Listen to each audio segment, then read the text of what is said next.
지금 하려는 게 강독이잖아요. 근데 강독이 이제 저도 어렵고 듣는 분들도 어려워요. 네, 둘 다 어려워요. 왜냐하면 이제 철학, 개죠. 개. 이게 이제 직영 개자인데 철학자들의 어떤 경계가 있어요. 그러니까 철학자들이 사용하는 언어도 되게 많고, 철학자들의 개가 왜 생기냐면 자기들끼리 칸트의 어떤 사상이나 단어를 까면서 자기들끼리 어떤 단어를 철학화해요. 그래서 철학자들은 그냥 쓰는데 어떤 특정 단어를 우리가 볼 때는 이해가 안 되는 거예요. 예를 들어서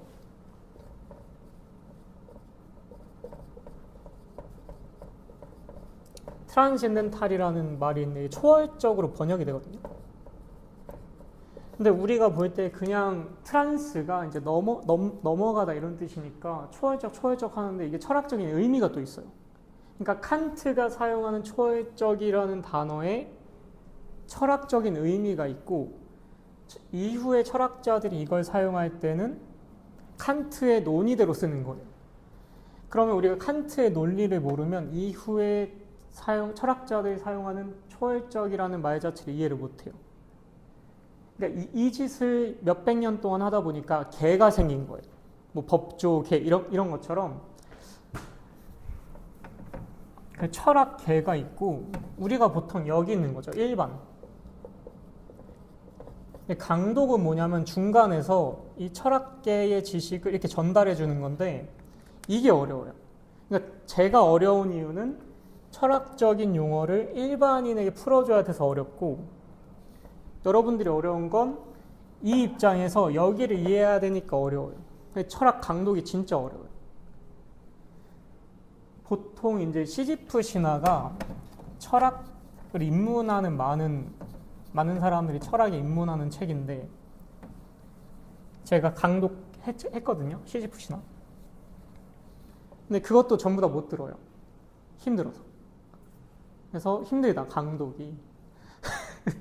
그래서 제가 여기 설명을 드리고 설명을 듣잖아요. 그럼 어느 정도 이해는 가실 거예요. 근데 더 중요한 건 자기 언어화 시켜야 돼요.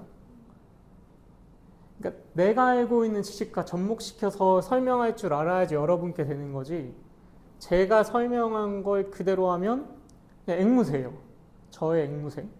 그러면 이 사유하는 게 안 늘어요. 제가 추천드리는 건 저한테 듣고 집에 가서 한번 본인의 언어화를 해보는 게 좋아요. 강독, 그래 저도 힘들어요. 저도 힘들고 듣는 분들도 힘들고. 네, 일단 신청하셨으니까, 그러니까 돈을 그 정도 내고 끝까지 안 듣는 분들도 많아요. 왜냐하면 힘드니까. 네.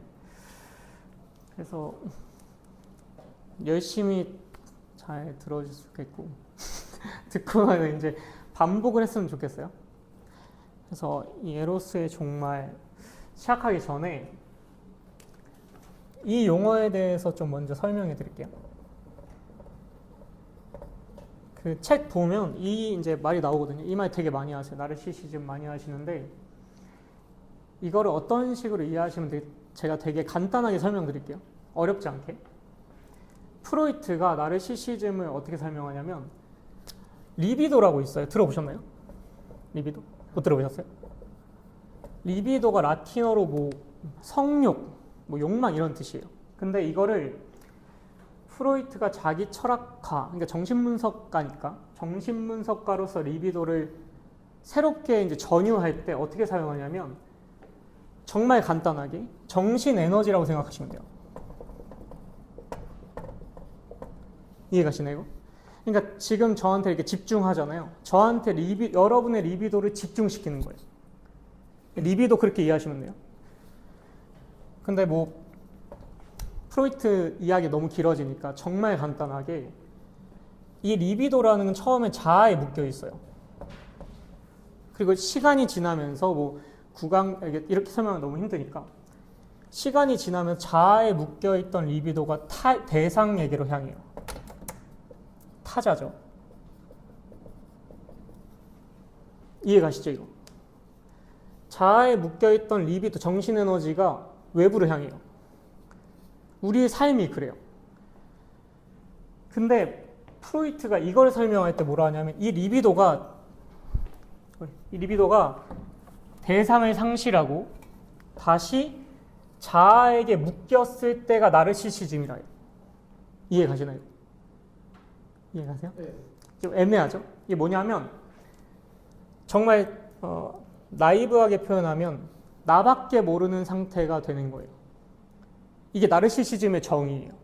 그러니까 나르시시즘이 뭐 자기를 아름답게 생각하고 이렇게 하는데 그게 본질이 아니라 그 그리스 로마 신화 보면 본질이 이거예요.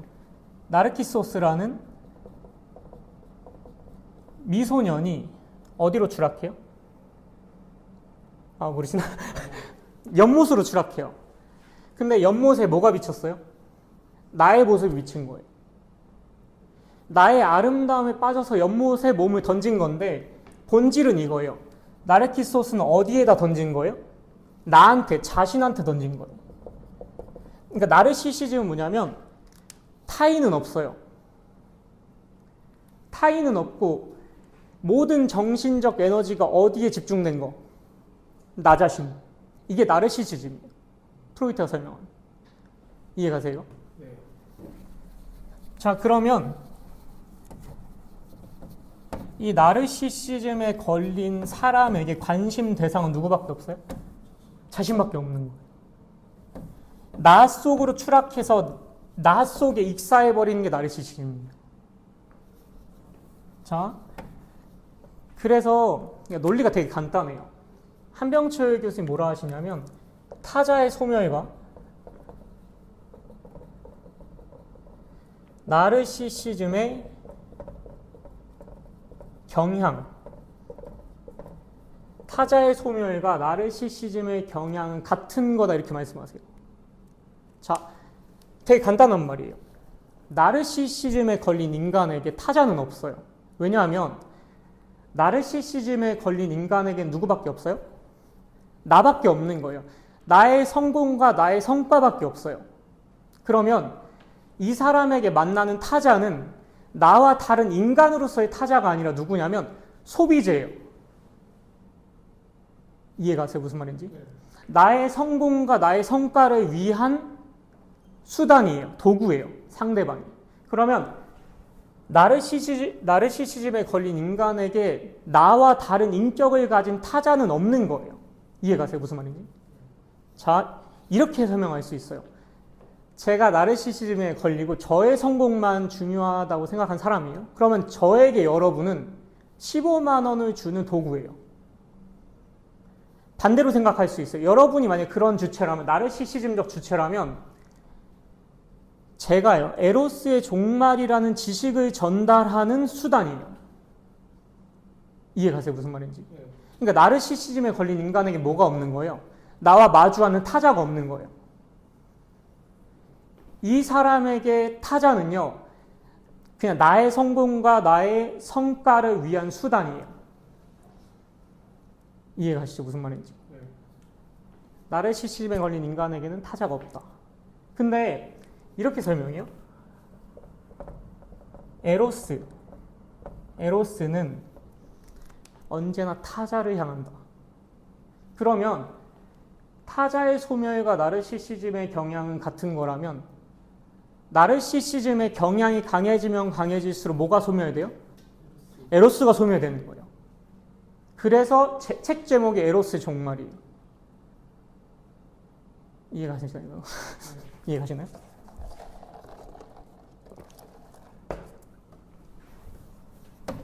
나르시시즘 이해가시죠? 자, 이런 구도로 되어 있고, 이거 하나 더 말씀드리자면, 한병철 교수님의 책 전체가 이거예요. 타자의 철학.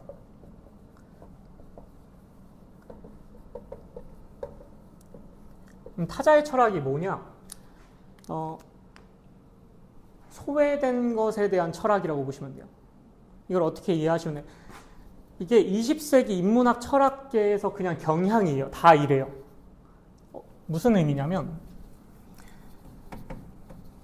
하이데거가 이런 책을 써요. Was is Metaphysics이라는 책을 쓰는데 그게 형이상학이란 무엇인가? 근데 거기서 어떤 질문을 초반에 던지냐면 왜 무가 아니고 존재인가 이렇게 던져요. 이게 무슨 말이냐면 왜 무가 아니고 존재인가? 이렇게 말하는데 서양 철학, 형이상학에서 언제나 관심사는 존재예요. 이해가시죠? 그러면 존재 입장에서 타자는 뭐예요?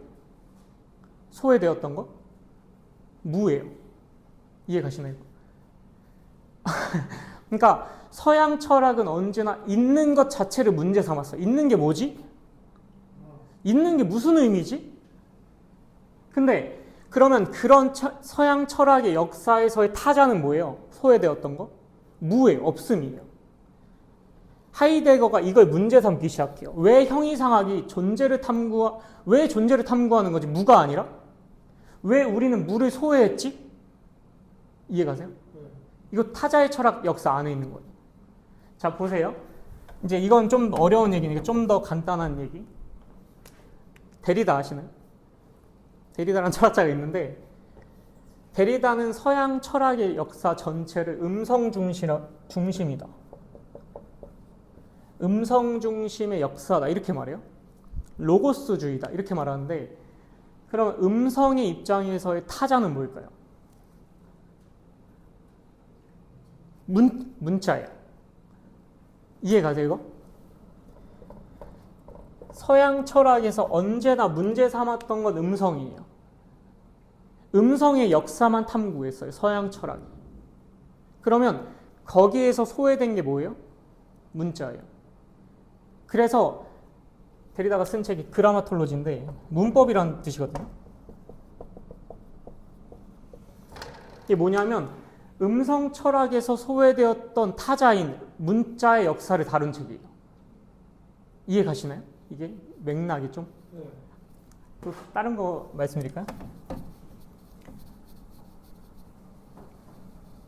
자, 17세기에 데카르트가 이성의 철학을 문을 열었어요.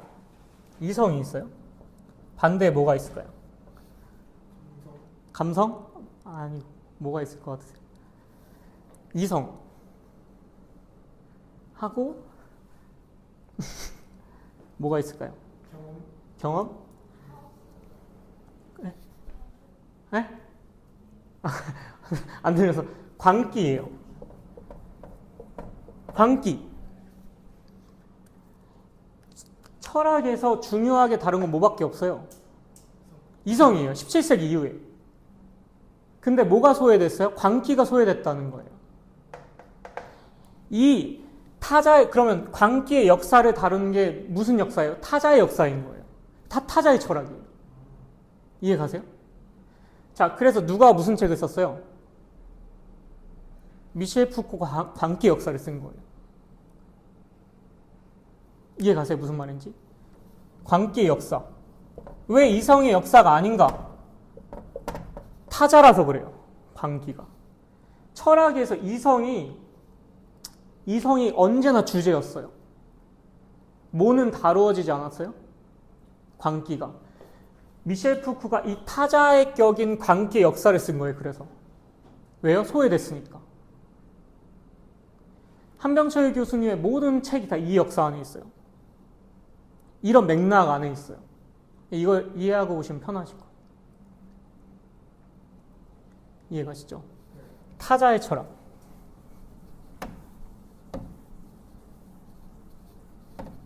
문학을 볼까? 문학?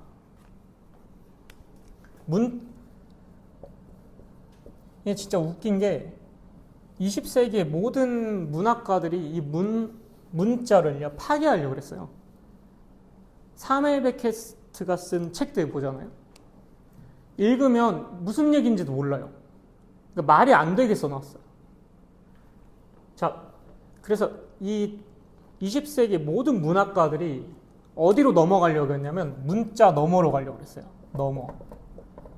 이게 무예요. 그래서 20세기의 문학가들이 모두 문자를 파괴하려고 했어요. 문학을 통해서. 그 고도를 기다리면 읽어보셨나요? 안 읽어보셨나요? 말이 안 되는 말이 나와요. 이건 좀 어려우니까 어쨌든 한병철 교수님의 모든 책이 다 이런 맥락이에요. 그래서 철학자들 중에 왼쪽이 많은 거예요. 정치적으로. 이렇게 볼까요? 이성애가 있죠. 이성의 타자는 뭔가요? 이성의 타자.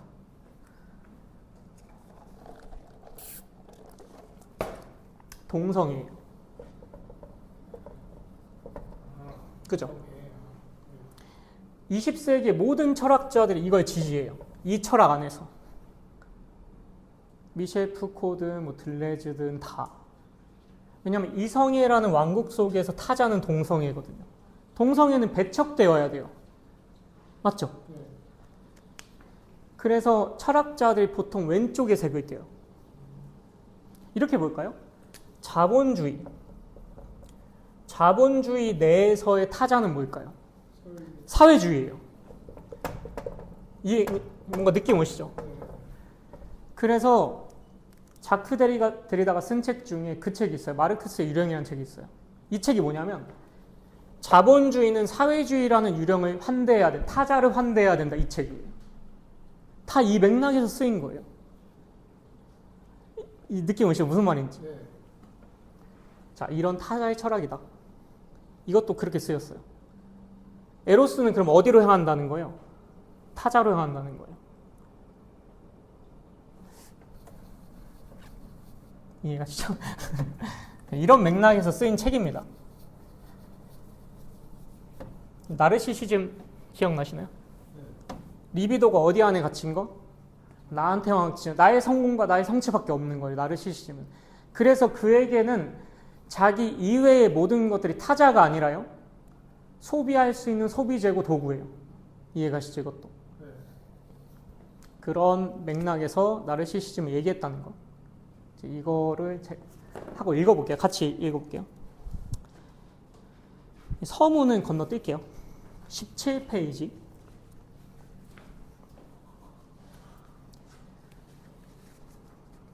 보셨나요? 자, 최근 사랑의 종말을 고하는 목소리가 자주 들려온다. 앉을게요. 좀 잠시만요. 오늘날 사랑은 무한한 선택의 자유와 다양한 옵션, 최적화의 강요 속에서 파괴되어 가고 있다는 것이다. 이거 뭐가 생각나시나요? 뭐 데이팅 앱, 뭐 결혼 정보 회사, 뭐 이런 거죠. 최적화의 강요인데 이게 개선의 강요로도 될 수 있어요. 번역을 다르게 하면 개선하는 거, 끊임없이 자기를 개선하는 거. 가능성이 끝없이 열려있는 세계에서 사랑은 가능하지 않다고들 한다. 이렇게 읽어볼 수 있죠. 뭐 데이팅 앱에서 사랑이 가능한가? 데이팅 앱을 볼까요? 데이팅 앱의 본질이 뭔가요? 나의 성욕을 해소하기 위한 수단으로 만나는 거예요. 그러면 데이팅 앱에서 만나는 여자나 남자는 타자가 아니에요. 소비하는 거지. 이해가시나요, 이것도? 식어버린 정열에 대한 한탄도 들려온다. 에바 일루주는 사랑은 왜 아픈가라는 저서에서 오늘날 정열이 식어버린 이유를 사랑의 합리화 과정과 선택 기술의 확산에 돌린다라는 거. 데이팅 앱 생각하시면 됩니다. 근데 한병철 교수님이 봤을 때는 이러한 사랑의 합리화 과정과 선택 기술의 확산에 있는 게 아니라는 거예요. 사랑의 위기는. 그런데 이러한 사회학적 사랑 이론들은 오늘날 사랑이 무한한 자유나 무제한의 가능성보다는 어떤 다른 변화로 인해 훨씬 더 심각한 타격을 입고 있다는 사실을 인식하지 못한다는 거. 그럼 한병철 교수님이 말하는 사랑의 위기를 초래하는 게 뭔가? 사랑의 위기를 초래하는 것은 단순히 다른 타자의 공급이 넘치기 때문만이 아니다라는 거예요. 뭐 데이팅 앱이나 결혼정보 회사나 아니면 우리가 뭐 인스타나 이런 데로 만나잖아요. 그게 문제가 아니라 오히려 문제는 오늘날 모든 삶의 영역에서 타자의 침식 과정이 진행되고 있다는 점, 이와 아울러 자아의 나르시시스트화 경향이 강화되어 가고 있다는 점에 있다. 여기 한병철 교수님 뭐를 두 가지를 동일시해요. 타자의 침식. 타자의 침식. 침식이 그 독일어로 보면 에고지온인데 이게 부식이란 뜻도 돼요. 침식이란 뜻도 뭐냐면 잠길 침자에 존먹을 식자예요. 소멸하고 있다는 뜻이에요. 타자의 소멸. 두 번째, 자아의 나르시시스트화. 자아의 나르시시스트화. 아까 설명드렸죠. 자아의 나르시시스트화가 진행되면 내가 나르시시즘에 걸리면 뭐가 없어진다 그랬죠? 타자가 없어지는 거예요. 그래서 사랑의 위기는 뭐냐면 타자의 나르시시스트화로 비롯된 타자의 소멸이에요. 이해가시죠? 무슨 말인지. 그러니까 내가 만나는 모든 사람, 예를 들어서 그 사람을 사랑하는 게 아니라 그 아름다운 사랑을 만나고 있는 나 자신에게 만족하고 싶은 거. 이건 사랑이 아니에요. 이게 나르시시스트적인 주체의 사랑인 거죠. 그러면 그 사람은 내가 사랑하는 사람이 아니라 나의 예쁜 여자나 예쁜 남자를 만났다는 성취와 성과를 위한 수단이에요. 이해가세요? 이건 사랑이 아니라는 거예요. 근데 그렇기 때문에 자아의 나르시시스트화의 경향이 강화되면 강화될수록 뭐가 소멸이 돼요? 타자가 없어진다는 거예요. 근데 에로스는 언제나 누구를 향해요? 타자를 향한다는 거예요. 이해가시죠? 재밌죠, 되게? 자, 타자가 사라진다는 것은 극적인 변화이지만 치명적이게도 다수의 사람들은 이러한 과정이 진행 중이라는 사실조차 눈치채지 못하고 있다는 거예요. 그러니까 앞서 나왔던 것처럼 무슨 사랑의 무한한 가능성, 사랑의 합리화 과정이 사랑의 위기다 이렇게 말하는데 자기가 봤을 때, 한명철 교수님이 봤을 때는 이게 제일 문제라는 거예요.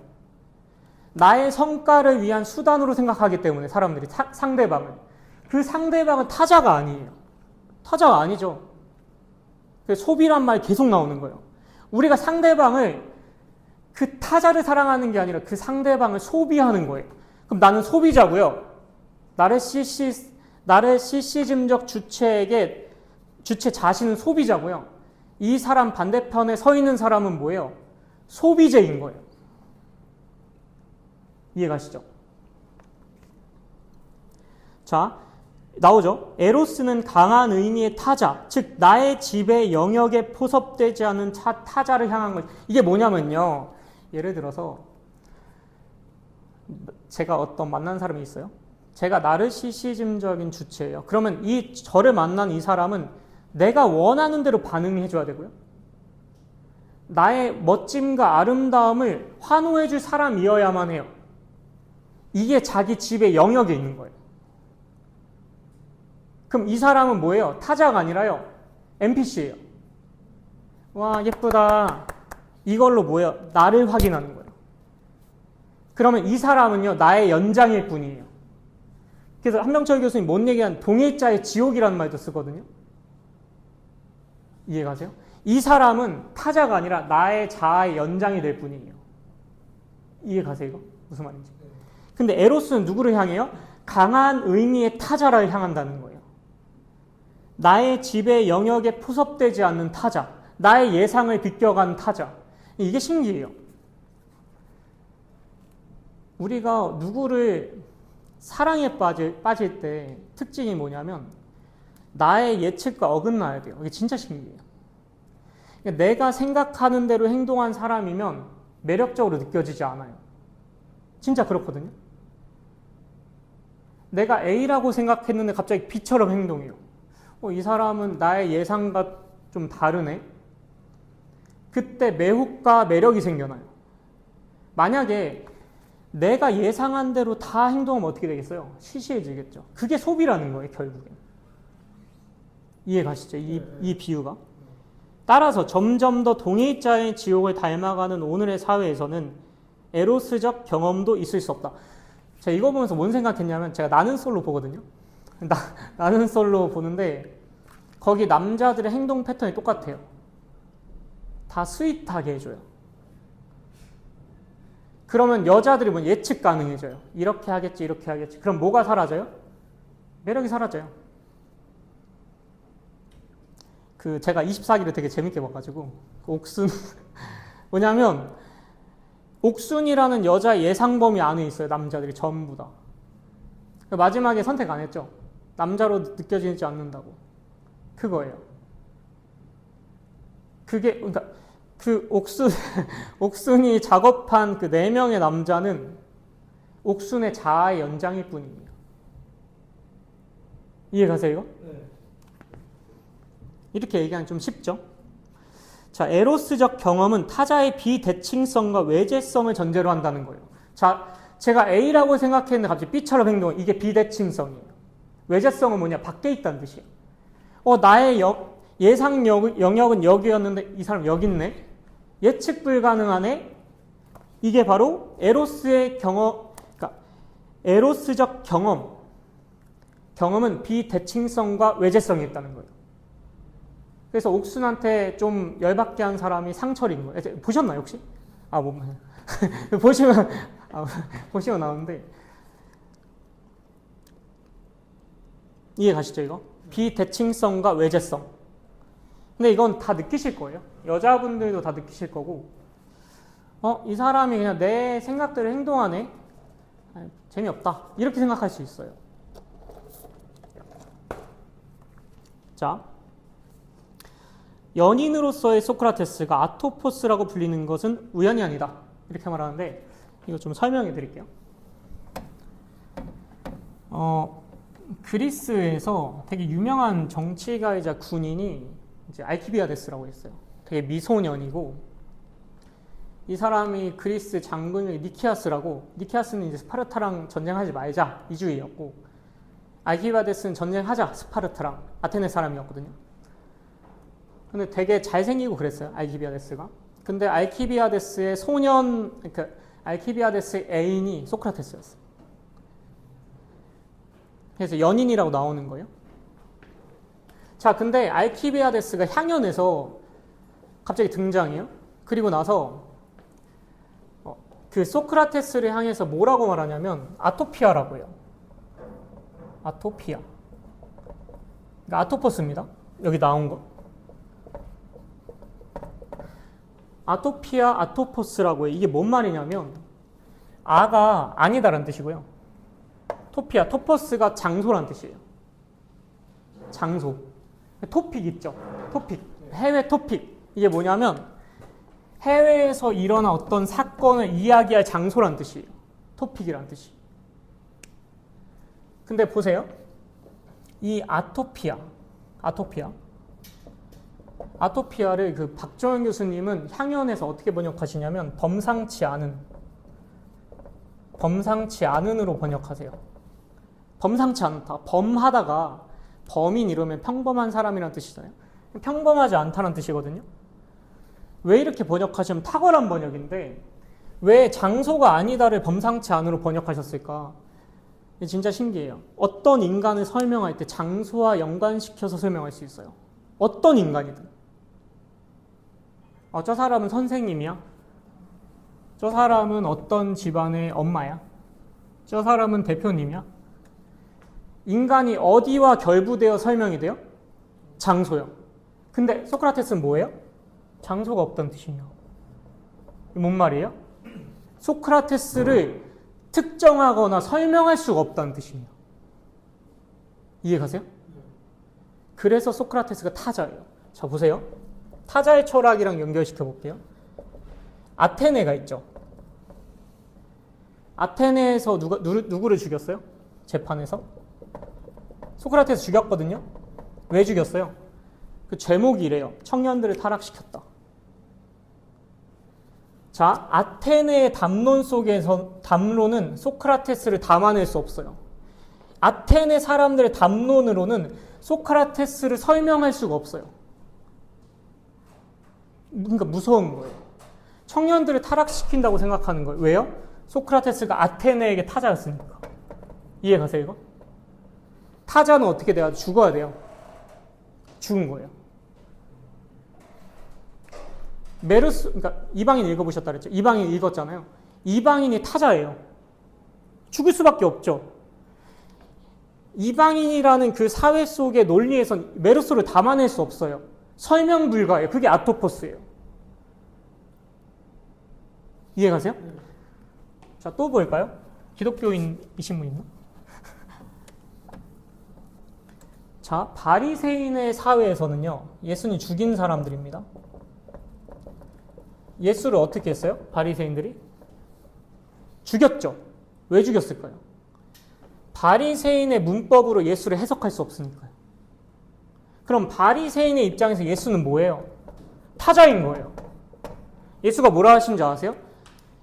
여우도 굴이 있고 공중에 나는 새도 거처가 있을 때 오직 인자는 머리들 곳이 없다 그랬어요. 예수는 뭐가 없어요? 곳. 장소가 없다는 뜻이에요. 그러면 예수는 뭐예요? 아토포스예요. 이해가세요 이거? 소크라테스가 왜 아토포스였을까요? 그리스인들의 문법으로, 아테네인들의 문법으로는 소크라테스를 도무지 해석할 수 없어요. 그러니까 죽여버린 거예요. 위험하니까. 청년들이 막 따랐거든요, 소크라테스를. 그러니까 기존 소피스트들의 논리를 다 박살내니까 이 기존 소피스트들이 두려움을 느낀 거예요. 우리의 문법이 붕괴되겠다. 알키비아데스가 소크라테스를 아토포스라고 부른 이유예요.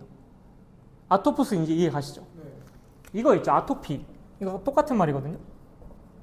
아토피 질병 이름이죠. 간지러운데 뭐가 없어요? 특정할 수 있는 장소가 없다는 뜻이에요. 아토피예요, 그 질병 이름이. 간지러워요, 막 긁어요. 뭐가 없어요? 특정한 곳이 없어요. 그냥 전체가 간지러운 거예요. 이 아토포스 이해 가시죠? 다시 말해 특정할 수 없다는 뜻이에요. 아토포스는.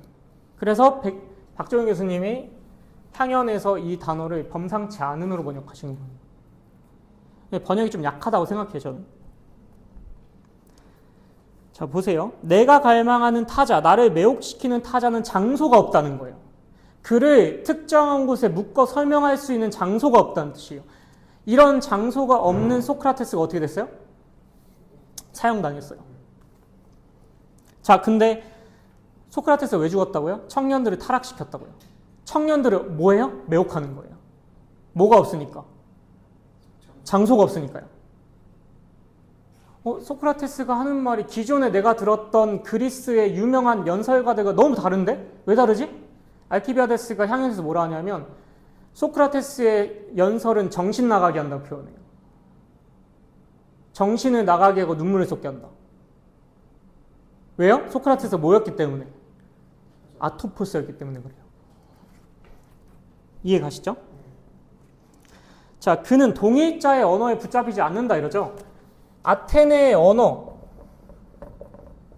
기득권의 언어로는 붙잡히지 않아요. 그래서 아토포스예요. 그래서 타자예요. 이해 가시죠? 자, 이거 바르트 책에서 나옵니다. 이거 아토포스로서의 타자는 언어를 뒤흔든다. 그에 관하여 그를 두고 이야기하는 것은 불가능하다. 모든 수식어는 틀리고 고통스러우며 서투르고 민망하다. 타자의 특징이에요. 이렇기 때문에 타자는 죽어야 돼요. 메르소는 죽어야 돼요.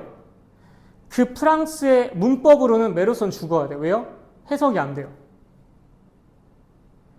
아테네의 문법 속에서는 소크라테스는 죽어야 돼요. 왜요? 아테네의 문법으로는 소크라테스가 해석이 안 돼요. 바리새인의 문법 속에서, 그 동일자의 문법 속에서 예수는 죽어야 돼요. 왜요? 예수는 해석이 안 돼요. 이해 가시죠? 부단히 동일화시키는 오늘의 문화는 아토포스의 부정성을 용인하지 않는다. 바로 아토포스적 타자에 대한 경험 자체가 사라져버린 까닭에 우리는 끊임없이 모든 것과 비교하며 이로써 모든 것을 동일자로 평준화한다.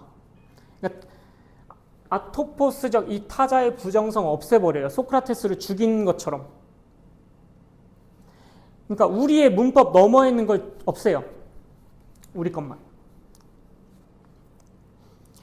타자의 부정성은 소비의 대상이 되지 않는다. 계속 반복하지만 그래서 예수가 죽어야 되고 소크라테스가 죽어야 돼요. 왜냐하면 아테네라는 사회에서 소크라테스를 소비를 할 수가 없어요. 해석이 안 돼요. 아토포스니까. 그러므로 소비사회는 아토포스적인 타자성을 제거하고 이를 소비 가능한 헤테로토피아적 차이로 대체하려 노력한다 이렇게 말하는데 이거 그냥 되게 간단한 말이에요. 헤테로토피아가 헤테로가 이제 다른 이런 뜻이고 토피아가 장소인데 제가 카레 좋아하거든요. 카레 속에 무슨 카레가 있죠? 닭카레, 돈가스 카레, 그죠? 자 보세요. 카레라는 동일성 안에서의 차이죠. 이게 소비 가능한 헤테로토피아적 차이예요. 이해가시죠? 이 밖에 봐요. 이 밖에 뭐가 있을까요? 제가 닭도리탕 좋아하는데 닭볶음탕. 자, 카레랑 아예 다른 거죠. 이게 아토포스적인 부정성이라면 이거는 헤테로토피아적 차이예요.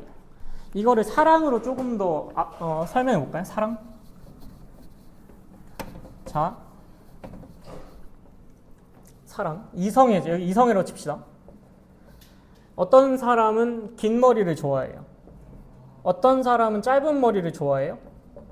이게 헤테로토피아적 차이예요. 이건 소비 가능하죠. 근데 보세요. 어떤 사람이 갑자기 나는 머리 3개인 사람을 좋아해. 이건 아토포스적인 부정성이에요. 아예 다른 차원이란 거예요. 근데 이성의 관점에서 보면 동성이겠죠? 이해가시죠?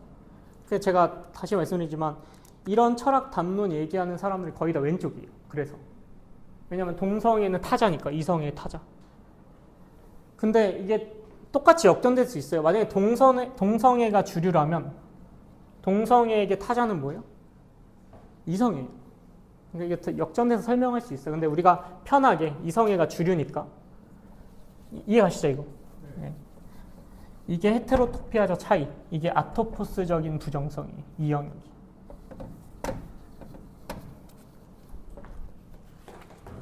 자, 헤테로토피아적 차이는 타자성과 반대로 일종의 긍정성이. 왜냐하면 소비할 수 있으니까. 이해가시죠? 동일성 속에 있으니까요. 오늘날 부정성은 도처에서 소멸하는 중이다. 모든 것이 평탄하게 다듬어지고 소비의 대상이 된다. 이것도 이해가시죠? 자, 우리는 오늘날 나르시시즘적 경향이 점점 강화되어가는 사회에 살고 있다. 이건 이해가시죠 이제? 리비도는 무엇보다 자기 자신의 주체성에 투입된다. 이것도 이해가시죠? 나르시시즘이 뭐예요 결국? 리비도가 어디에 투입되는 거? 전부. 자기 자신. 리비도가 자기 자신에게 모조리 투입되는 게 나르시시즘이에요. 그럼 이 나르시시즘적 주체에게는 자기밖에 없는 거예요. 그죠? 그래서 타자가 없다 그랬죠? 자, 나르시시즘은 자기애가 아니다. 자기애 좀 다릅니다. 독일어로 아이겐 리베예요. 나르시시즘이랑 구별하시는 건데 이 왜곡을 안 하면 이 자기애는 자기가 있고 타자가 있다 그래요. 한병철 교수님. 그러니까 자기애를 가진 사람은 질병까지는 아니에요. 왜냐하면 자기를 더 소중하게 여기긴 하지만 이 사람에게는 뭐가 있어요? 타자가 있긴 있어요. 근데 나르시시즘적인 주체에게는 뭐가 없어요? 타자는 없는 거예요. 이해 가시나요 이거? 자, 자기애를 지닌 주체는 자기 자신을 위해 타자를 배제하는 부정적 경계선을 그어요. 타자가 존재한다는 거예요. 반면 나르시시즘적 주체는 명확한 자기의 경계를 확정하지 못해요. 자, 다시 설명드릴게요. 제가 나르시시즘적 주체예요. 그러면 여러분은 저한테는 15만 원 주는 도구인 거예요. 여러분은 타자가 아니에요. 제가 나르시시즘적인 주체라면. 이해 가시나요 이거? 이런 경계가 없기 때문에 나의 자아 속으로 여러분을 모두 포섭시키는 거예요. 왜냐하면 여러분은 나의 성공을 위해서 사용되는 도구일 뿐이에요. 나르시시즘적인 주체라면. 그럼 제가 나르시시즘적인 주체라면 저에게 뭐가 없어요? 타자가 없고 그래서 나의 경계가 없어요. 여러분은 모두 저예요. 여러분은 모두 저의 성공을 위해서 사용된 도구이기 때문에 여러분도 저예요. 이해 가시죠 이거? 자, 그리하여 나르시시즘적 주체와 타자 사이의 경계는 흐릿해져요. 이거 이해 가시죠?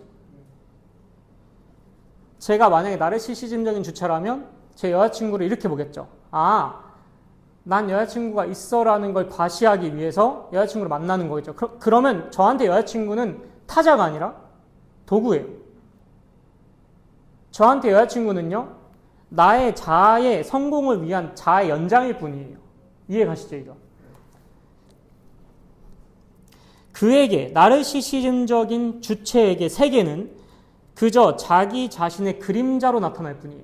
이것도 이해 가시죠? 그는 타자의 타자성을 인식하고 인정할 줄 모른다. 그는 어떤 식으로든 자기 자신을 확인한 경우에만 의미가 존재한다고 느낀다는 거예요. 제가 여러분을 만났어요. 제가 나르시시즘적인 주체예요. 아, 이번에 나 차 샀어. 여러분은 이렇게 여러분을 통해서 나의 어떤 것을 확인했을 때만 의미가 있는 거예요. 나르시시즘적 주체에게. 이해 가시죠, 이것도? 그는 자기 자신의 그림자 속을 철벅거리며 나아가다가 결국 그 속에서 익사하고 만다. 이것도 이해 가시죠? 결국엔 나르키소스라는 그리스 신화의 본질은요, 아름다워서 자기한테 빠졌다 이게 본질이 아니라요, 이 그림자라는 나, 자기 자신에게 나르키소스가 몸을 던졌다는 뜻이에요. 나르키소스 결국 어떻게 되나요? 죽어요. 익사해요. 어디 속에서? 자신의 그림자 속으로. 이게 본질이에요. 그래서 뭐 정리하자면 나르시시즘적 주체에겐 뭐가 없다? 계속 반복하는 거예요. 타자가 없어요. 이해 가시죠, 이거? 왜냐하면 나르시시즘적 주체에게 중요한 건 나의 성공밖에 없거든요. 예쁜 여자친구를 만나는 것도 내가 이 사람을 사랑하는 게 아니라 예쁜 사람을 만났다는 나의 성취를 위한 거예요. 그럼 이 사람은 나의 자아 연장일 뿐이에요.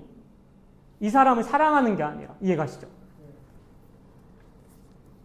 결국 그런 사람은 자신의 그림자 속에 익사한다는 거예요. 자, 그래서 그렇게 나의 성공만을 위해서 달리는 나르시시즘적 주체에게 생기는 병이 뭐냐? 우울증인 거예요. 이해 가시죠? 혹시 휴지 좀 주실 수 있나요? 너무 좀 이해 가시나? 이거 논리만 하면 되게 쉬워요. 되게 쉬운 말이어서. 잠시만요. 독일어로 그러니까 데프레지온이래요. 여기서 우울증으로 번역된 게 데프레지온. 이게 뭐냐면 그런 감정을 좀 떠올리시면 돼요. 삶이 너무 버겁다. 이게 데프레지온이에요. 이건 누가 걸려요? 성과 주체. 나의 성공밖에 없는 사람. 이제 나의 성공을 위해서 막 달려요. 뭐 어떻게 돼요? 소진돼요? 번아웃이 이거예요. 그래서 어느 순간 이렇게 느껴지죠. 아, 삶이 너무 힘들다. 그래서 진짜 이거는 뭐 라틴어랑 이렇게 거기서 온 말이 좀 독일어스러운 말이 있어요. 우울증이 적어 놓으시면 되게 좋아요. 되게 웃긴데 독일어 중에 이제 우울증을 뜻하는 말이 슈베어무트가 있어요. 슈베어가 뭐냐면 어렵다, 무겁다 이런 뜻이에요. 무트는 뭐냐? 마음이란 뜻이에요. 그러면 슈베어무트는 뭐예요? 무거운 마음. 그럼 데프레션 봐요? 프레션이 뭐예요? 압력이죠. 네, 하나만 합니다.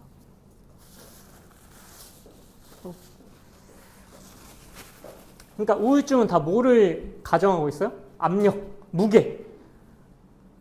그러면 나르시시즘적 주체에게 이 사람의 정신 에너지는 다 자기밖에 없죠. 나의 성공, 나의 성취, 나의 성과. 이거를 계속 향해 달려가다가 어떻게 돼? 마침내 소진돼 버려요. 자기 자신 속에 익사해요. 어느 순간 막 달리다가 성공을 위해 달리다가 번아웃이 와요. 그게 우울증이에요. 한병철 교수님의 정의에 따른. 이해가시죠? 계속 읽으면 자, 우울증은 나르시시즘적 질병이다. 이제 이해가시죠?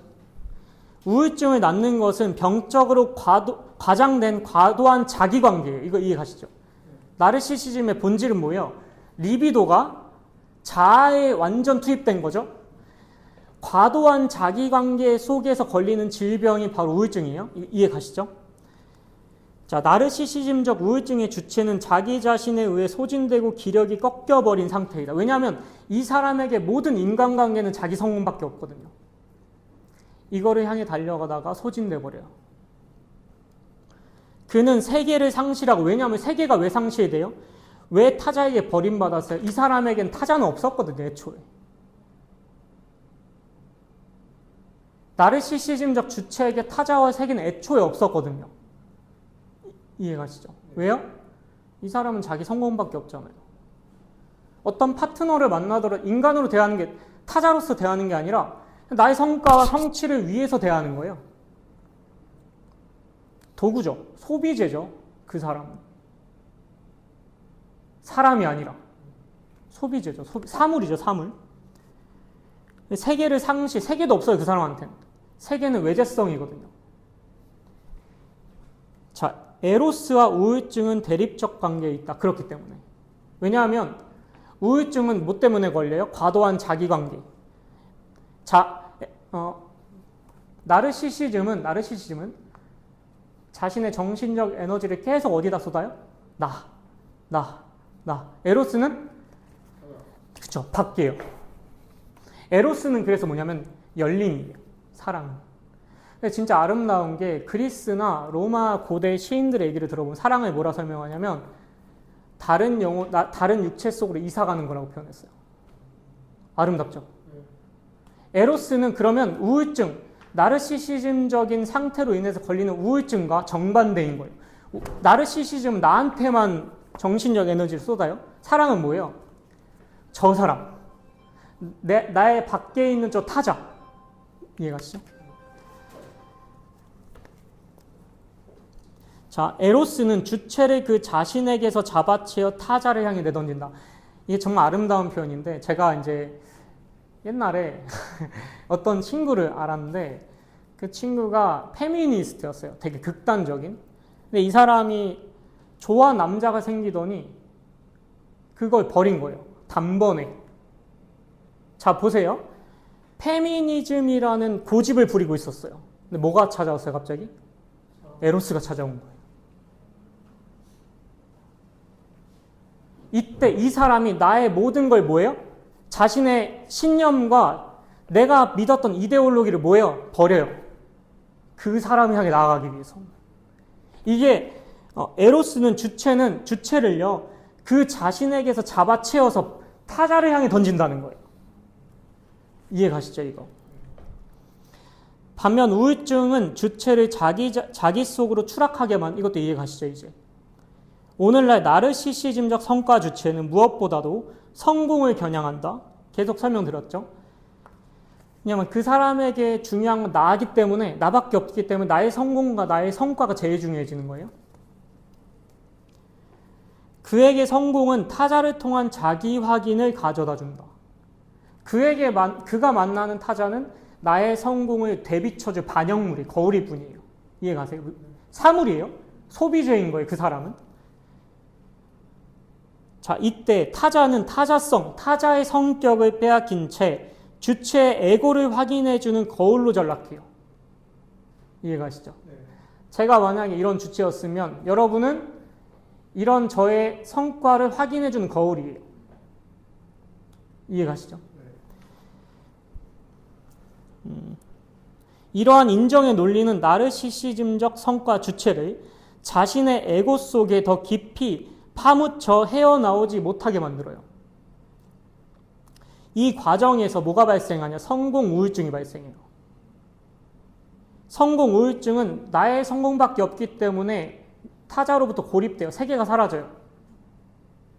성공을 위해 달리다가 마침내 뭐가 걸려요? 우울증이 걸려요. 삶이 너무 버겁다. 우울한 성과 주체는 자기 자신 속으로 침몰하고 그 속에서 익사한다. 이것도 이해가시죠? 반면 에로스는 타자를 타자로서 경험할 수 있게 하고 이로써 주체를 나르시시즘의 지옥에서 해방시켜요. 사랑이 찾아오면 내가 믿었던 모든 것이 다 어떻게 돼요? 그게 무슨 소용이에요? 제가 이런 친구도 왔어요. 남자인데 더치페이를 되게 광적으로 좀 신봉하는 애가 있었어요. 무조건 더치페이 해야 돼. 근데 뭐가 찾아왔어요? 사랑이, 에로스가. 그럼 그 더치페이를 해야 된다는 믿음이 어떻게 돼요? 그게 무슨 소용이에요? 자기를 열어요. 그래서 여기 보면 나옵니다. 에로스를 통해 자발적인 자기 부정, 자기 비움이 시작돼요. 이해가시죠? 에로스를 만나면 어떻게 돼요? 내가 여태까지 고집 부렸던 게 어떻게 돼요? 사라지죠. 그 친구가 더치페이를 얼마나 소중히 여겼든 뭔 상관이에요. 뭐가 찾아왔는데? 에로스가 찾아왔는데요. 사랑의 주체는 특별한 약화의 과정 속에 붙들리지만 이게 뭐냐면 자기 부정, 자기 비움이기 때문에 약화의 과정이에요. 이러한 약화에는 강하다는 감정이 수반된다.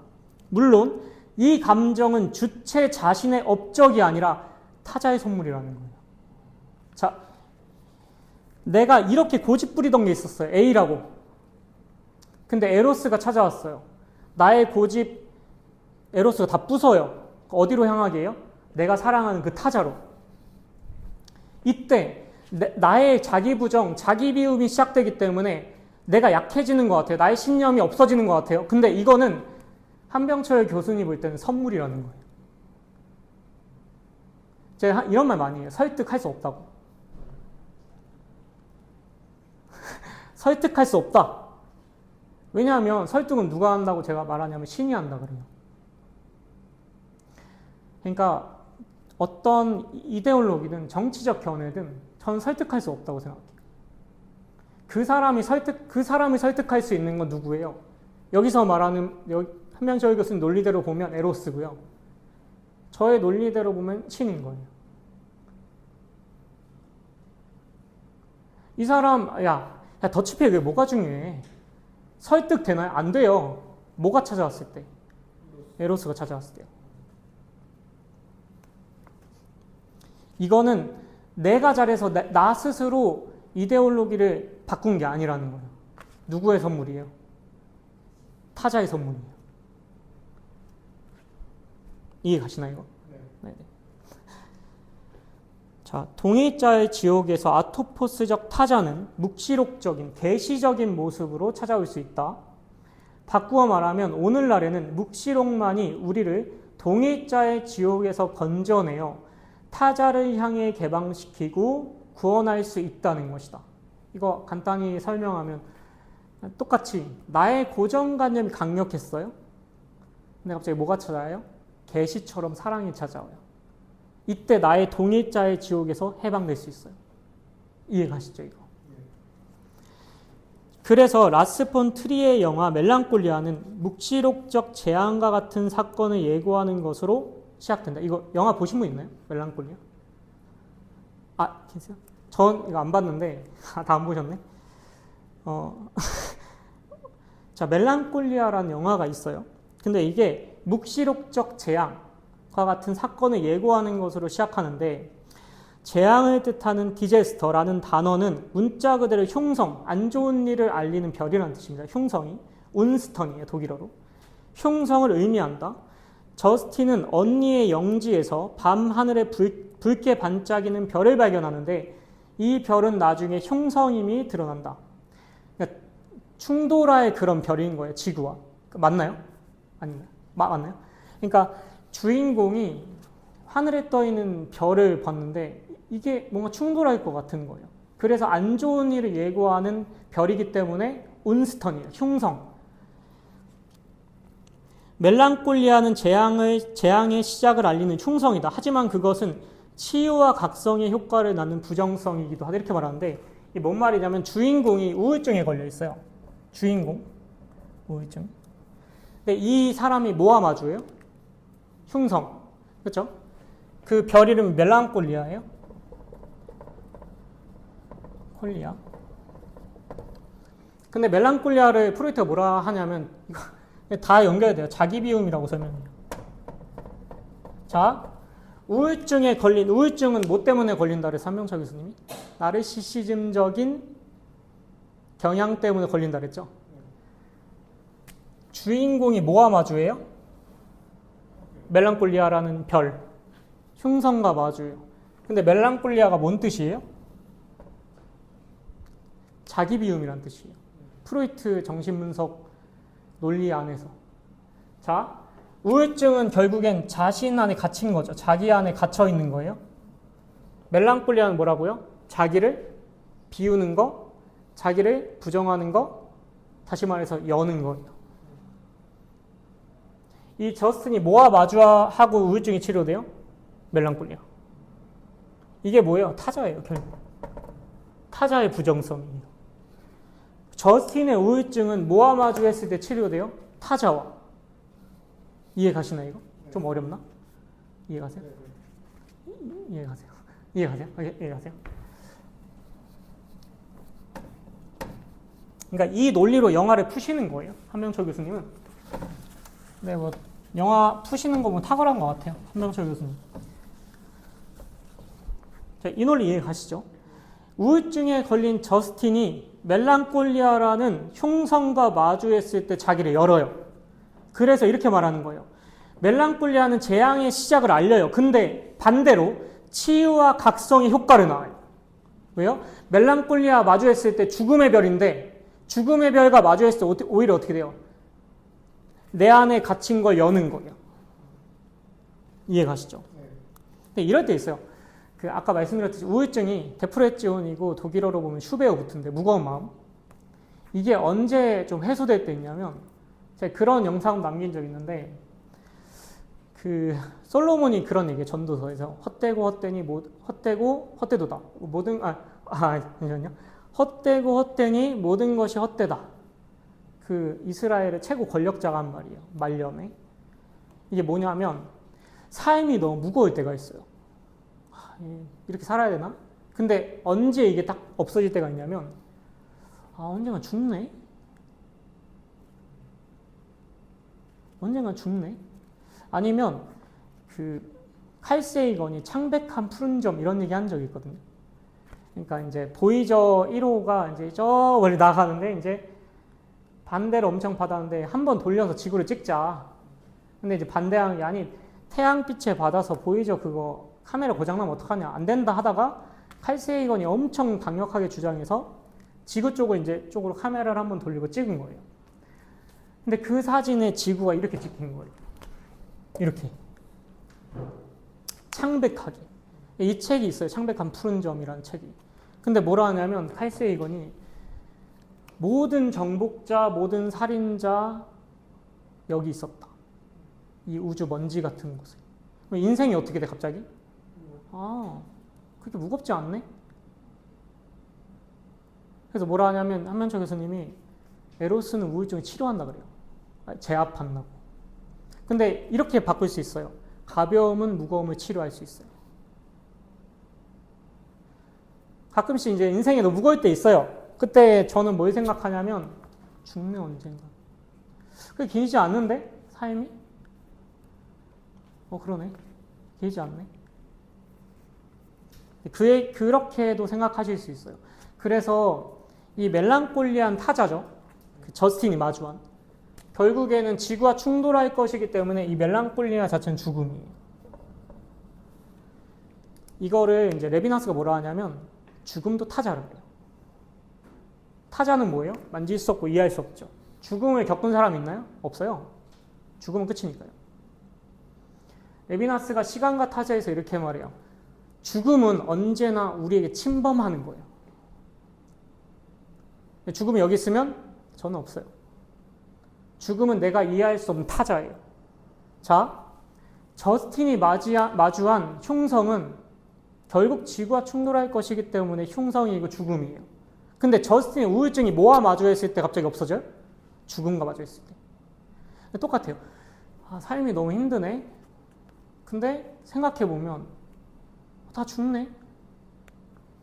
제가 플루타르코스 영웅전 쭉 보다가 많이 느낀 게 정말 위대한 업적을 이룬 장군 다 죽었어요. 알렉산드로스 이렇게 보면 카이사르도 대단하거든요, 진짜. 읽어보면 카이사라가 막 갈리아 제망 정복하고 막 영국도 정복했던 장군이에요. 죽었어요. 인생이 길지 않구나. 살만하네. 가벼움, 무거움을 치료할 수 있어요. 그 가벼운 뭐예요? 죽음일 수 있는 거예요. 멜랑콜리아는 죽음이에요. 죽음이 뭐를 치료했어요? 저스틴이 우울증을 치료했어요. 이해 가시죠? 이렇게도 이해할 수 있어요. 멜랑콜리아는 그것이 멜랑콜리의 특수한 형태인 우울증을 치유하는 행성이라는 점에서 역설적 이름이다. 원래 이제 왜 이렇게 역설적 이름이다 이렇게 말씀하시는 제 철학 공부하다 보면 참 미운데 철학자들이 말을 좀 어렵게 해요. 이제 멜랑콜리,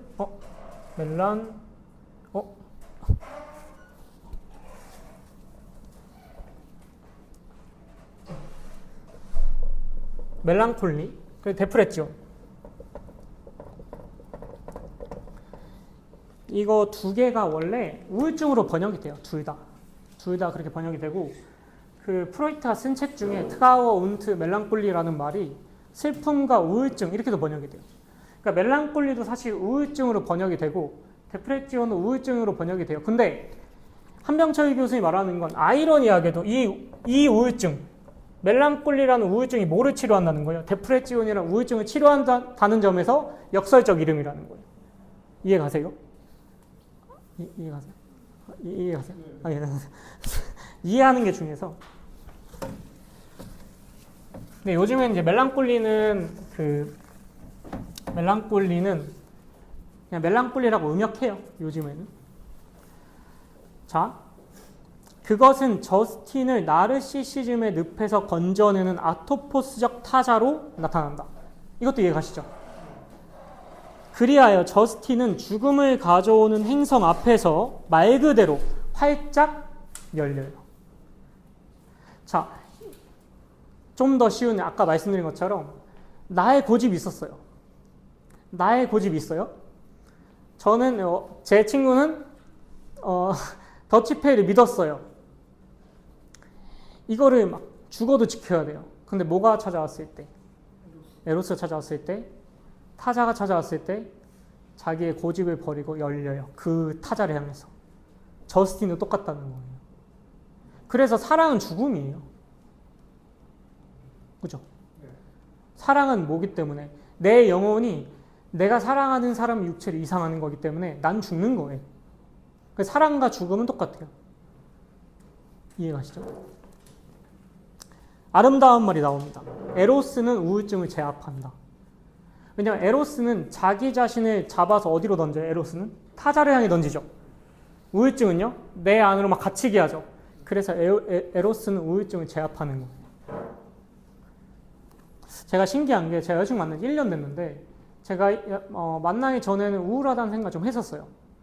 근데 1년 동안 해본 적이 없어요. 우울하다는 생각. 슬픈 건 있겠죠. 애인이 있어도. 근데 우울하다는 생각 해본 적이 없어요. 왜냐면 사랑은 뭐예요? 상대방을 향해 열리는 거잖아요. 나를 부정하고 나를 비우는 거잖아요. 우울증은 뭐예요? 나한테 갇히는 거.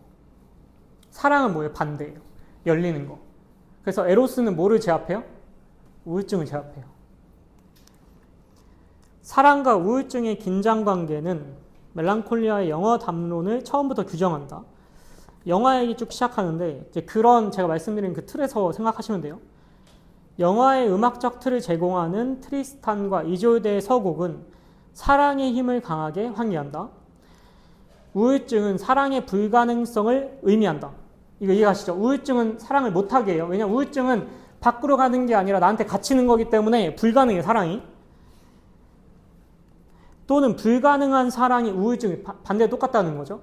사랑을 못하는 자가 우울해져요. 이런 말입니다.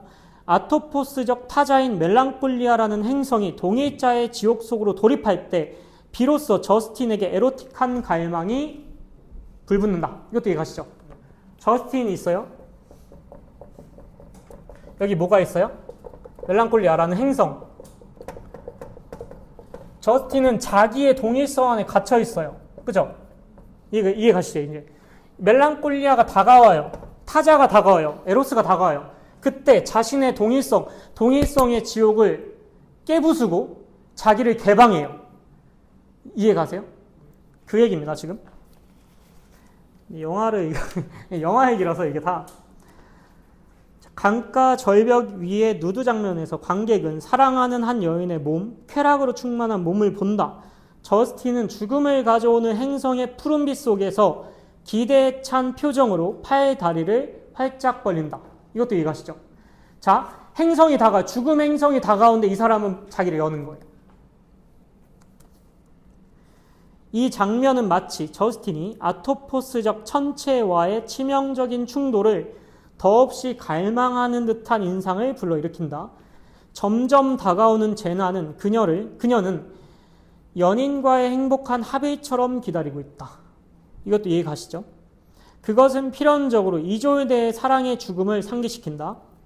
이졸데 역시 다가오는 죽음 앞에서 환희를 느끼며 세계의 숨결이 불어오는 우주에 몸을 던진다.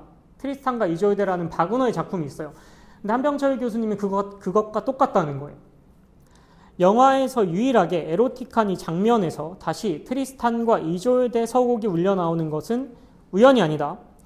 이 음악은 에로스와 죽음, 묵시록과 구원의 근친성을 마술적으로 환기한다. 이것도 이해하시죠? 에로스와 죽음, 묵시록과 구원의 근친성. 역설적이게도 저스틴을 사랑하게 하는 것은 임박한 죽음. 우울증에 걸린 사람을 살아나게 하는 것. 이게 뭐예요? 죽음이에요. 근데 사랑은 뭐예요? 죽음이에요. 왜요? 나를 여는 거잖아요. 나의 고집 다 내려놓는 거잖아요. 사랑은 로마 시인에 따르면 내 육체에서 저 사람의 육체로 나의 영혼이 이사가는 거잖아요. 그럼 난 죽는 거예요. 이해가시죠? 자, 임박한 죽음 앞에서 그녀를 타자를 향해 올려요. 저스틴은 이제 나르시시즘의 감옥에서 해방되어 클레어와 그녀의 아들을 따뜻하게 보살핀다. 영화의 진정한 마법은 우울증 환자였던 저스틴이 사랑하는 여인으로 변모하는 기적적 과정에 있다. 우울증은 사랑하지 못하는데 어떻게 사랑할 수 있게 됐나? 멜랑콜리아라는 죽음을 마주한 순간부터요. 이것도 타자의 선물이겠죠. 타자의 아토피아, 무장소성입니다. 아토피아는 에로스의 유토피아임이 드러난다. 라스 폰 트리에는 영화 담론에 일정한 방향을 주고 특별한 의미 구조를 바탕에 깔기 위해 유명한 고전적 회화를 곳곳에 전략적으로 삽입한다. 이렇게 말하는데 그림이 뒤에 있는데 조금만 쉴까요? 조금만 쉬고 5분만 쉬고 네, 알겠습니다. 제가 그 음악을 들려드릴까요? 이거 제가 녹음하고 있어서 혹시 음악 한번 틀어주실 수 있나요? 트리스탄과 이졸데 서곡 이렇게 치면 이해 좀 괜찮으신가요? 괜찮으세요?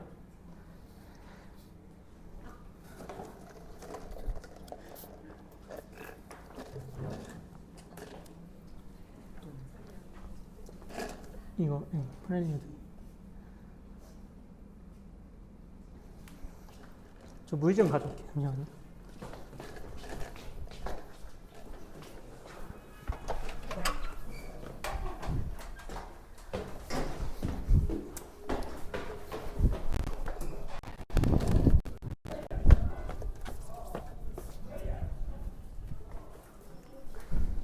혹시 물 조금만 할 수 있나요? 네, 조금만 쉬려고. 5분만.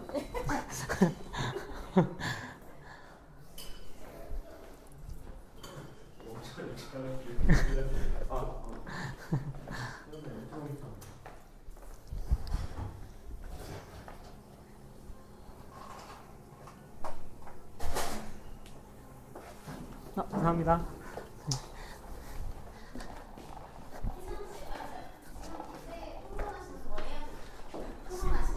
아니, 안 그래서. 네, 좀 더 해야 돼가지고. 네.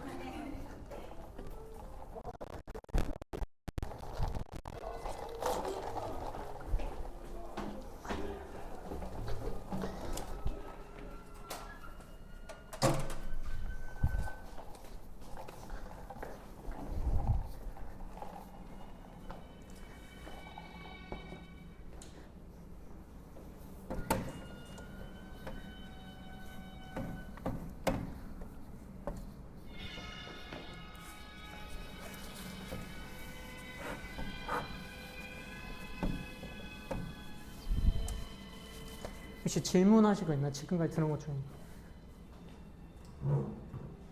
아직 없어요? 없어요. 지금 이제 이해 가세요 좀? 네. 괜찮으세요? 다행이다.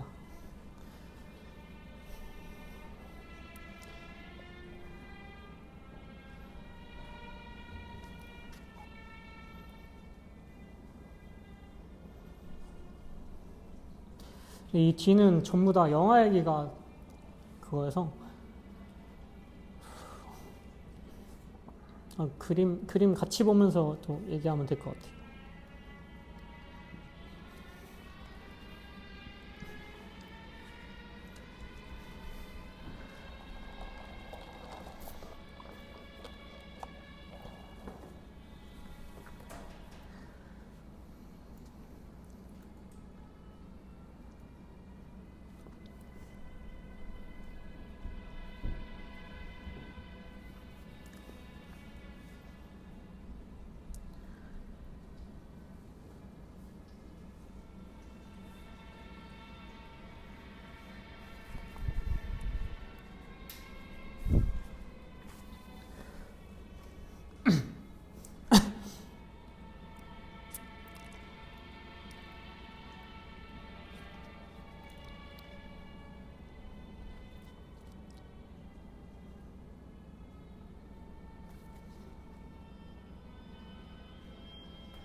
음악 좋죠. 네, 이게 흘러나온다고 하는 거죠.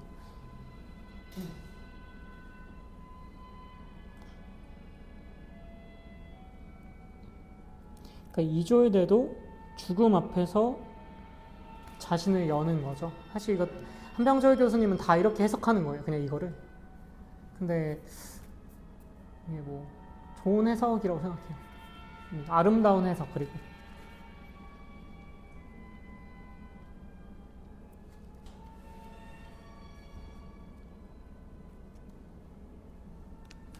좀 부연삼하자면 데프레지온이랑 멜랑콜리아는 둘 다 우울증이 번역되긴 하는데 멜랑콜리아는 자기 비움이고 반대로 데프레지온은 그렇죠. 자기 속으로 모든 리비도를 자신과 관계시켜서 자기 속에 갇히는 거, 자기 속에 익사하는 거. 그러니까 데프레지온은 멜랑콜리아 다른 건데 번역은 둘 다 우울증으로 하긴 해요. 근데 멜랑콜리아는 이 데프레치온이라는 우울증을 치료하는 되게 역설적인 이름인 거죠. 이해하시죠? 멜랑콜리아는 그 나르시시즘적 우울증이 아닙니까? 그렇지 아닌 거죠. 허무주의. 허무주의라기보다는 여기서 말하는 거는 프로이트가 그 멜랑콜리를 설명할 때 자기 비움이라고 해요. 그래서 한병철 교수님은 멜랑콜리아를 사랑과도 연결시키는 거죠.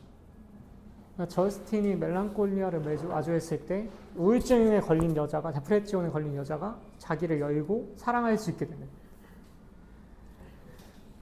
약간 그거를 허무주의가 이렇게 해석할 수는 있어요. 그냥 다 텅 비었구나, 다 가볍구나 이렇게 해석할 수 있는데 이거를 이제 한병철 교수는 사랑이랑 엮는 거니까 멜랑콜리아와 사랑.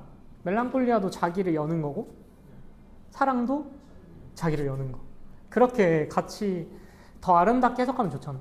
허무주의 이런 것보다.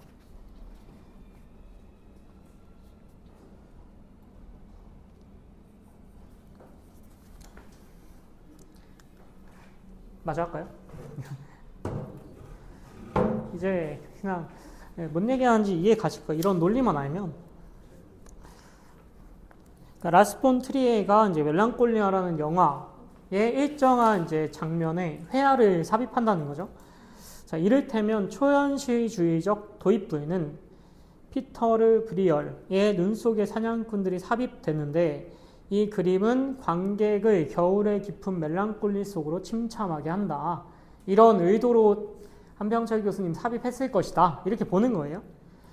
그림의 배경 속에서 풍경은 물가에 닿아 있고 브리얼의 그림 앞에 페이드인 되는 클레어의 영지도 그러하다. 중첩된 두 광경은 유사한 공간적 구도를 보이며 이로써 눈 속의 사냥꾼들이 표현하는 겨울의 멜랑콜리는 클레어의 영지로 전이된다. 이거 그림이 뒤에 나와 있는데 보시면 여기 있거든요. 이 그림. 이제 라스 폰 트리에 감독이 이 그림을 보여주면서 갑자기 클레의 영지를 옮기고 저스틴이 멜랑콜리아라는 행성을 마주하는 이렇게 했다는 거예요. 한병철 교수님은 이렇게 해석하는 거죠. 이 장면을 통해서 멜랑콜리라는 것을 부각했다. 한병철 교수님의 해석입니다.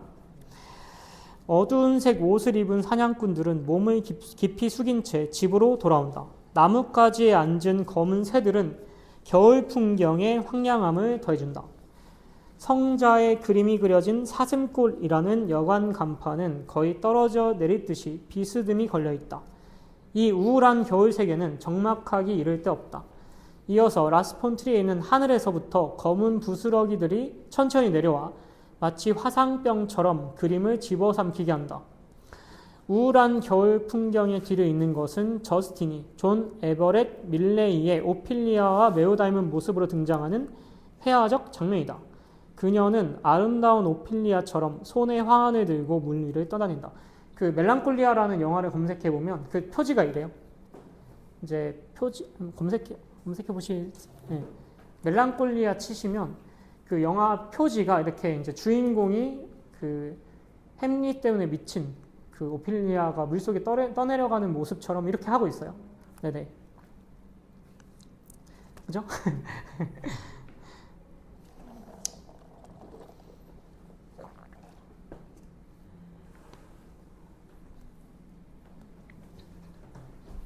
그죠? 똑같죠? 저스틴은 클레어와 다툰 뒤에 다시 절망에 빠지고 힘없이 책상 단 위에 진열된 말레비치의 추상화들에 차례차례 시선을 던진다. 그리고 나서 그녀는 발작적으로 펼쳐져 있는 책들을 치워버리고 그 자리에 보란듯이 인간 심연의 열정을 암시하는 그림들을 세워놓는다. 바로 이 순간 다시 트리스탄과 이졸데의 서곡이 울려나온다. 방금 들으신 거예요. 그러니까 사랑과 갈망, 죽음의 주제가 다시 부각되는 것이다. 먼저 저스틴은 브리얼의 눈 속의 사냥꾼들을 펼친다. 다음으로 다급하게 밀레이의 오피리아를 손에 쥔다. 다음 차례는 카라바조의 골리앗의 머리를 든 다이당, 브리얼의 게으름뱅이의 천국, 마지막으로 외롭게 오는 수사슴을 묘사한 칼 프레드리크 힐의 스케치다. 이렇게 이제 보는데 한병철 교수님은 이게 다 감독이 의도한 거다. 그리고 자신의 의도들을 해석하는 거예요. 이 영화를.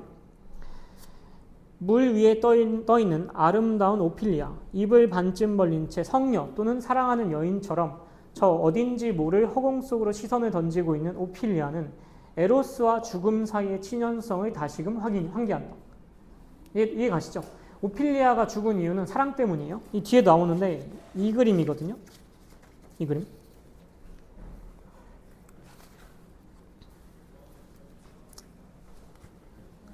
이해 가시죠? 그러니까 오피리아의 죽음은 사랑과 연관되어 있어요. 그래서 한병철 교수님은 이거를 보고 에로스와 죽음 사이의 친연성 이렇게 말하는 거죠. 왜냐하면 사랑은 나를 비우는 거고 나를 부정하는 것이기 때문에 죽음과 맞닿아 있어요. 같은 논리로 푸는 겁니다. 계속. 이해 가시죠? 셰익스피어의 작품 속에서 햄릿의 연인 오피리아는 떨어진 꽃잎에 둘러싸인 채 마치 사이렌처럼 노래하며 죽어간다. 그녀는 아름다운 죽음, 사랑의 죽음을 맞이한다. 밀레이의 그림 오피리아에는 셰익스피어가 언급하지 않은 꽃 한 송이가 그려져 있다. 그것은 붉은 양귀비로 에로스와 꿈, 도치를 암시한다. 방금 보신 그림에 빨간색 양귀비가 있거든요. 한병철 교수님은 이거는 셰익스피어의 원작에는 등장하지 않는 꽃이에요. 근데 이거를 밀레이가 그려놓은 이유는 에로스와 꿈과 도치를 암시하기 위함이다. 이렇게 말하는 거죠. 그러니까 한병철 교수님은 그 오피리아의 죽음, 사랑의 죽음과 에로스를 연관시키고 싶은 거예요. 네, 그렇게 해석하는 겁니다. 이게 정답은 아니고 한병철 교수님의 아름다운 해석이에요. 카라바조의 그림 골리앗의 머리를 든 다윗왕 역시 갈망과 죽음에 관한 그림이다. 이 그림 있거든요. 뒤에 이 그림.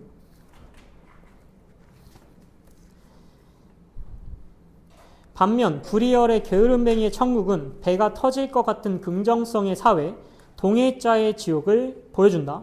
뚱뚱한 사람들이 포만감에 지친 듯 여기저기 누워있다. 여기서는 선인장조차 가시가 없다. 선인장은 빵으로 되어 있다. 이 나라에서는 모든 게 먹을 수 있는 것이고 그런 의미에서 긍정적이다. 이 뒤에 그림 보시면 요거거든요. 요거. 이거를 한병철 교수님이 해석할 때는 긍정성만 있는 세계라고 하는 거예요. 타자가 없는 세계, 부정성이 없는 세계 이렇게 푸는 거예요. 한병철 교수님의 해석인데 저는 타당하다고 생각해요. 그래서 여기서는 자, 나를 찌를 수 있는 선인장 가시 있죠. 이것도 뭐로 돼 있어요? 먹을 수 있는 빵. 그러니까 다시 말해서 아까 앞서 한병철 교수님이 타자를 뭐라고 설명해요? 부정성이라고 설명하죠. 이 부정성은 뭐냐면 나와 반대되는 거고 나와 반대되는 거기 때문에 날 찌르는 거예요. 근데 이 그림 속에서는 나를 찌를 수 있는 가시를 가진 선인장조차 빵으로 되어 있어서 나에게 아무런 상처를 주지 않아요. 이해가시죠? 그러니까 부정성이 없는 세계, 긍정성만 있는 세계를 묘사한 거다. 이렇게 해석하시는 거예요. 자, 이 배부른 사회는 멜랑콜리아의 병적인 결혼식 하객들의 사회와 닮아 있다. 흥미롭게도 저스틴은 브리얼의 게으름뱅이의 천국을 산채로 갈비뼈를 묶어서 매달아 놓은 노예의 그림 옆에 세워 놓는다. 이게 이 그림이거든요. 이 그림. 이 그림. 이 그림.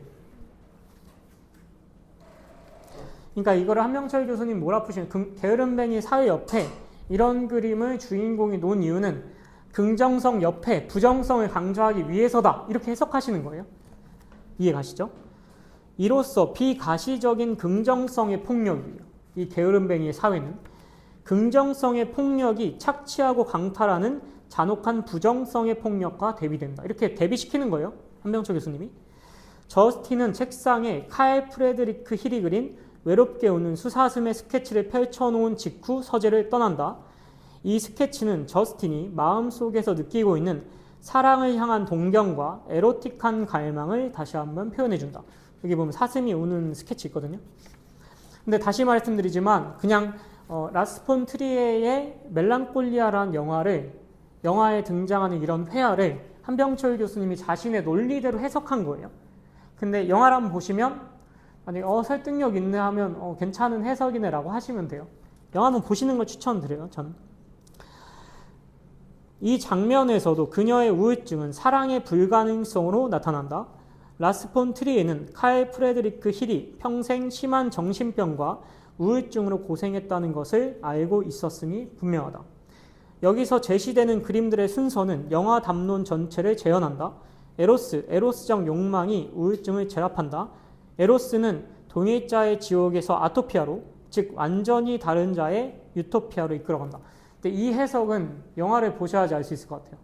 네, 제가 아무리 말로 설명해봤자 멜랑콜리아 영화 한번 보시는 걸 추천드려요.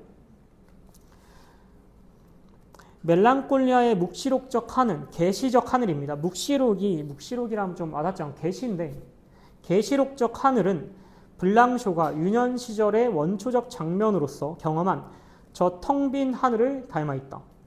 블랑쇼에게 그 하늘은 동일자를 갑자기 중단시킴으로써 완전히 다른 자의 아토피아를 계시해준다.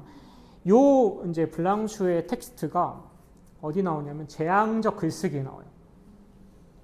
재앙적 글쓰기에 나오는데 제가 다시 정리해 드릴게요. 자, 타자, 멜랑콜리아, 부정성, 아토포스, 죽음, 블랑쇼 텍스트에 나올 무한자, 결국엔 무예요. 없음. 이게 다 똑같은 말이에요. 그냥 논리가 똑같은 거예요. 자, 타자를 향해 열린다는 건 죽음이랑 똑같아요. 에로트 되네. 에로스. 그러니까 용어는 다른데 한명철 교수님이 이거를 다 똑같은 말로 쓰는 거예요. 이해가시죠? 저스틴이 멜랑콜리아를 보고 열리죠.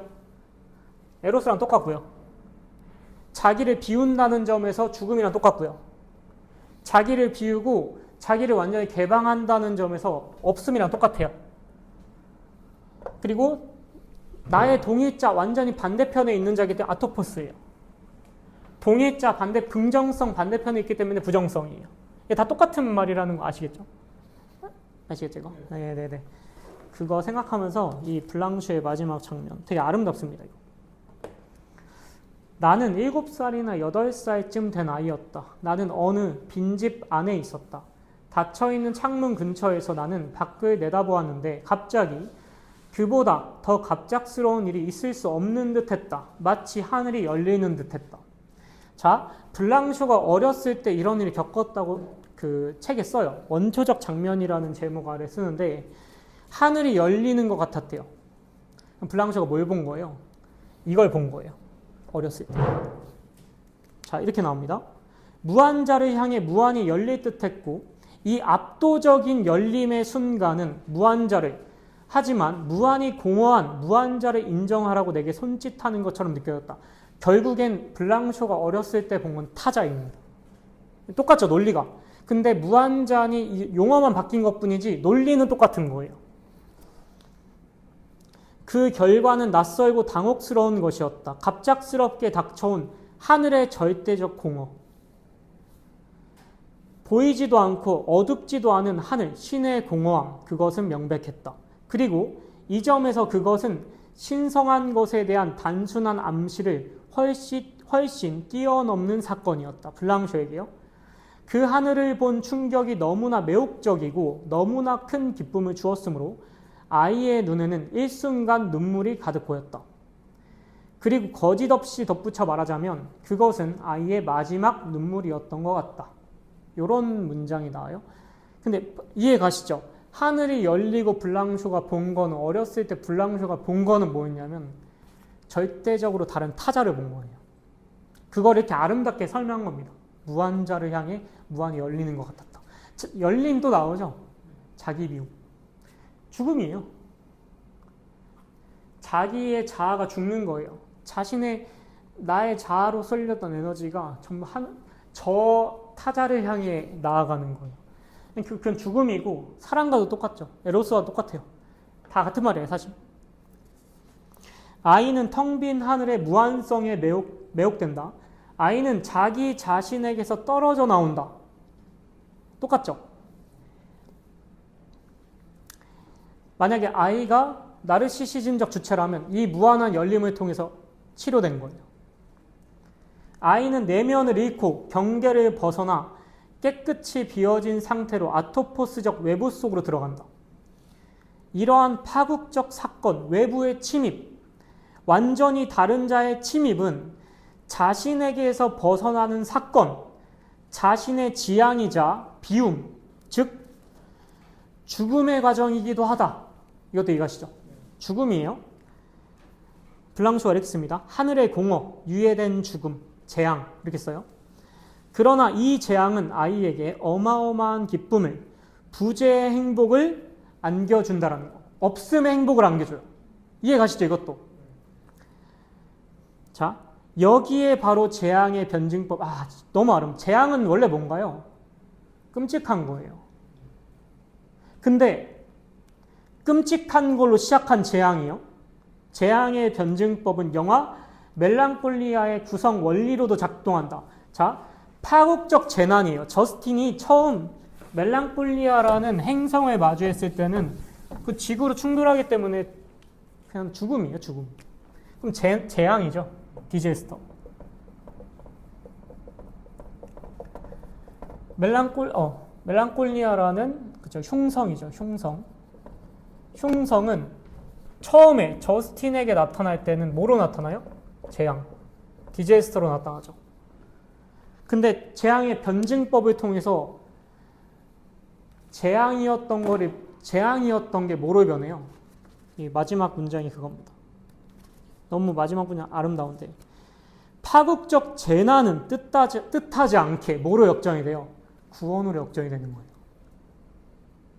우울증에 걸린 저스틴에게 처음에는요, 우울증, 지구로 다가오는 이 멜랑콜리아라는 흉성은 재앙이었어요. 죽으니까요. 근데 이 멜랑콜리아라는 흉성을 통해서 역설적이게 어떻게 돼요? 저스틴이 우울증에서 구원받아요. 이게 한병철 교수님 말하는 재앙의 변증법이에요.